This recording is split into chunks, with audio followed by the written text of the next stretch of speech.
अस्सलाम वालेकुम, welcome back to all beginner. ये हमारा दूसरा पार्ट है फाइनेंस के स्टेलर इंस्टेंट अकाउंट के रूल्स के बारे में। हम डिटेल के साथ उसके रूल्स भी देख रहे हैं और जो उसके बारे में इंफॉर्मेशन है वो सारी की सारी इसमें डिस्कस कर रहे हैं। स्टार्ट करते हैं बिना किसी देरी के। अगर आपने पहला पार्ट नहीं देखा तो आपने वो पहले देख लेना है, उसके बाद आप इस पार्ट पर आइएगा। मिनिमम ट्रेडिंग डेज कितने हैं जो रिक्वायर्ड किए हैं फंडिनेक्स है स्टेलर इंस्टेंट अकाउंट के लिए।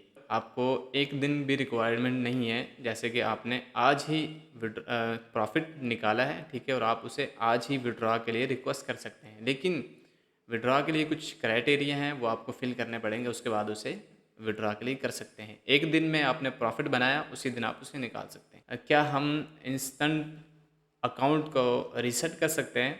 रीसेट बेसिकली वो बंदा करता है जिसका इंस्टेंट अकाउंट किसी वजह से फेल हो गया हो, यानी कि उसने कोई रूल मिस कर दिया हो, या उसका जो डेली ड्रा डाउन है या मैक्सिमम ड्रा डाउन है वो हिट हो गया हो, तब वो रीसेट होता है, ठीक है। और इसके अलावा कोई और ऑप्शन नहीं होता, सही है, तो घबराना नहीं है। सो रीसेट वो बंदा ऐसे करेगा कि उसको फिर ये 10% छूट देंगे, यानी कि अगर यहाँ पे प्राइजेस भी नीचे लिखी हुई हैं, मिसाल के तौर पर उन्होंने 100 है तो वो 90 का आपको मिलेगा। 59 यानी कि $49 का ये है तो आपको 10% छूट के साथ 53 का मिलेगा। और 5K का अकाउंट 149 लिखा हुआ है, बट इसका जो बेसिक रेट है उनका 195 है। ये रेट उन्होंने डिस्काउंट के साथ लगाया हुआ है, जो 25% डिस्काउंट उनका चल रहा है। आई थिंक अभी चल रहा है नहीं चल रहा है, लेकिन ये डिस्काउंट वाला रेट यहाँ पे मेंशन है, ठीक है। तो ये आप देख लीजिएगा। 20K का जो अकाउंट है वो 599, लेकिन अगर 10% डिस्काउंट के साथ देखें तो वो 53910 में मिलता है, ठीक है। अब बात आती है कि अकाउंट से रीसेट क्या चीज़ होगी। रीसेट होंगी उसका बैलेंस रीसेट होगा, यानी कि 5000 का अकाउंट है तो वो आपने उसे कर लिया था 4600 कर लिया था, ठीक है, तो वो रीसेट होकर फिर दोबारा से 5000 पे चला जाएगा। उसका जो प्रॉफिट और लॉस की जो हिस्ट्री होगी अकाउंट की वो रीसेट हो जाएगी, वो हटा दी जाएगी, यानी कि बिल्कुल फ्रेश अकाउंट आपको मिलेगा। अगर अपनी पोजीशन को ओवरनाइट या वीकेंड पर होल्ड करते हैं तो इंस्टेंट जो अकाउंट है फंडिनेक्स का वो ये अलाउ करता है या नहीं करता। तो साफ शब्दों में कहा जाए तो वो कहते हैं कि बिल्कुल अलाउ करता है, ठीक है, लेकिन उस पर स्वैप के जो चार्जेस हैं वो लगेंगे। अगर आपका स्वैप फ्री अकाउंट है फिर तो नहीं लगेंगे, अगर आपका स्वैप फ्री अकाउंट नहीं है फिर आपको स्वैप के चार्जेस पड़ेंगे। और वो क्योंकि स्वैप के चार्जेस तब पड़ते हैं जब वो रात का वक़्त, जिस वक़्त मार्केट क्लोज़ होती है। ओवरनाइट में तो मार्केट क्लोज़ होगी तभी पड़ेंगे, और वीकेंड के जो चार्जेस हैं वो भी तभी पड़ेंगे जब मार्केट क्लोज़ होती है उस वक़्त। और जब वीकेंड में जब मार्केट क्लोज़ होती है ना, तब आपको डबल चार्जेस पड़ते हैं, क्योंकि 2 दिन मार्केट फॉरेक्स की क्लोज़ रहती है। तो जब क्लोज़ भी होगी तब भी आपको स्वैप के चार्जेस पड़ेंगे, ये आपने ध्यान में रखना है। और वो चार्जेस जो हैं वो आपके प्रॉफिट और लॉस को डैमेज करेंगे, ठीक है, ये आपने आपने ध्यान में रखना है। नेक्स्ट है जी, इसमें कमीशन फ़ी कितनी कटेगी अकाउंट की। तो मुख्तलिफ जो पेयर हैं ना उनके हिसाब से मुख्तलिफ यहाँ पर कमीशन कटने वाली है।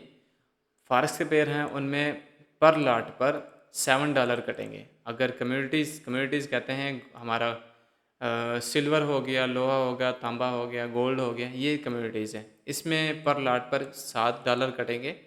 और इंडिक्स इंडिक्स हमारा है शेयर वगैरह, ठीक है, इनमें कोई नहीं कटने वाला। सॉरी, इंडिक्स कहते हैं वो क्रूड आयल वगैरह जो है, वो ज़खायर जो होते हैं उनके जो पेयर हैं उन्हें, इनमें कोई नहीं कटेगा। और क्रिप्टो का जो है उसमें जो पेयर होगा उसकी प्राइस के हिसाब से 0.04% जो है वो आपको पर लॉट पर कमीशन कटेगी, ठीक है। और एग्जांपल के साथ अगर आप यहाँ पे देखना चाहें तो, या एक लॉट ओपन कर रहे हैं तो 7, 2 कर रहे हैं तो 14, और आधी लॉट ओपन कर रहे हैं तो 3.5 आपको कमीशन पे करनी पड़ेगी। जैसे ही आप ट्रेड ओपन करेंगे तभी आपकी कमीशन कट जाएगी, ना ये कि आप जिस वक्त ट्रेड को क्लोज करेंगे तब कटेगी, ऐसा नहीं होता, ठीक है। कमीशन जो है चाहे वो आपका MT4 का प्लेटफॉर्म हो या MT5 का प्लेटफॉर्म हो, सब पर सेम रहेगी।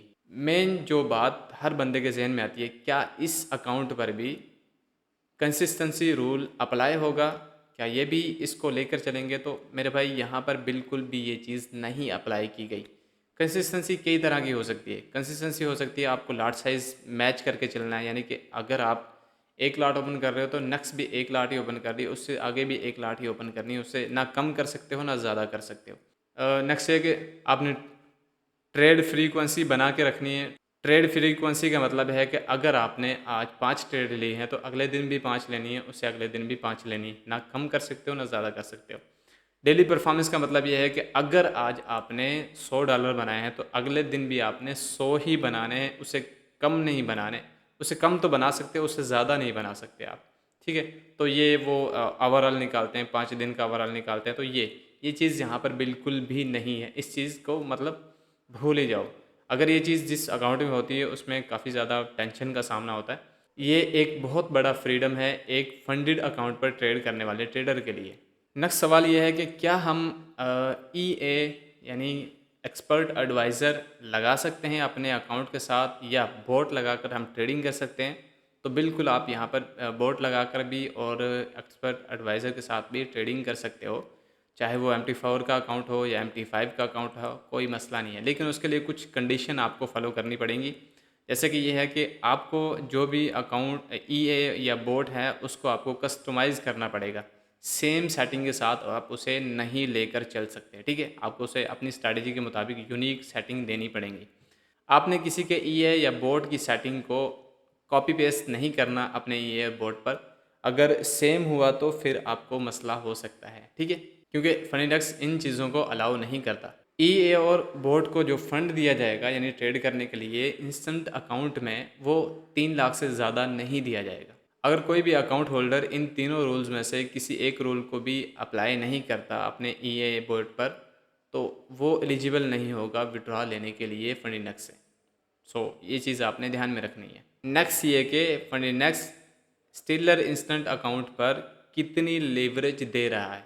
अब ये लीवरेज जैसे कि कमीशन था पर पेयर के हिसाब से मुख्तलिफ था, इसी तरीके से ये लीवरेज भी जो पेयर्स की कैटेगरी हैं उनके हिसाब से मुख्तलिफ होगा। जैसे कि फॉरेक्स है, फॉरेक्स में आपको 130 मिलेगा। कम्युनिटीज़ मैं ये चीज़ें बता चुका हूँ, आप बैक करके देख लीजिए कम्युनिटी किसे कहते हैं। कम्युनिटीज़ में 1.7.5 यानी कि 7.5 1.7 और इंडेक्स में 1.5 और क्रिप्टो में 1.1। अब सवाल ये होता है कि ये लिवरेज जो है वो डिफरेंट क्यों है। ये इसलिए डिफरेंट है कि क्योंकि हर पेयर की जो प्राइस है वो मुख्तलिफ होती है, और अपनी प्राइस के मुख्तलिफ होने की वजह से उसमें लिक्विडिटी जो होती है वो ज़्यादा ग्रैब होती है। जिस पेयर की ज़्यादा प्राइस होगी वो ज़्यादा लिक्विडिटी ग्रैब करेगा और थोड़े मूव में ज़्यादा पिप मूव कर जाएगा, और जिसकी कम प्राइस होगी वो ज़्यादा मूव में भी कम पिप मूव करेगा। तो इसलिए ये लिवरेज कम या ज़्यादा दी जाती ताकि अपने जो रिस्क है उसको मैनेज किया जा सके। ये चीज़ें थी। अगर आपको इन चीज़ों में से कोई एक चीज़ भी नहीं समझ आती तो आपने ज़रूर कमेंट करके पूछ लेना है। और अगर आप नेक्स्ट पार्ट चाहिए तो आप बने रहिएगा, इंशाल्लाह नेक्स्ट पार्ट आपको ज़रूर मिल जाएगा। अगर आपको वीडियो अच्छी लगती है तो आपने लाइक ज़रूर करना है। मिलते हैं इंशाल्लाह नेक्स्ट वीडियो में। अपना ख्याल रखिएगा। ओके, अल्लाह हाफ़िज़।